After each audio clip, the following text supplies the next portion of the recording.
Hi, my name is Christy and I'm currently the course leader for Creative Media Production here at Doncaster College. So we cover a lot of broad areas within the creative media production, looking at graphics, looking at web design, app design, things like that, and it's a really broad subject on there. So we kind of really tailor it to the students and how they want to progress in this particular one, but we also link it a lot to the industry places at the minute. So thinking about external clients and how we get involved with those for work experience. At the moment in time, we're currently working on some of the logo developments for the new VFX Academy that we've got coming here, so we can see that external client basis link in there as well.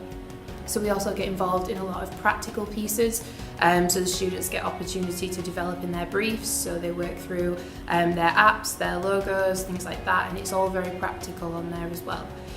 So if students is wanting to kind of progress further into the second year, we also offer the extended diploma as well. But like I said, this course is very broad, so it gives the students a lot of different subjects to be looking at.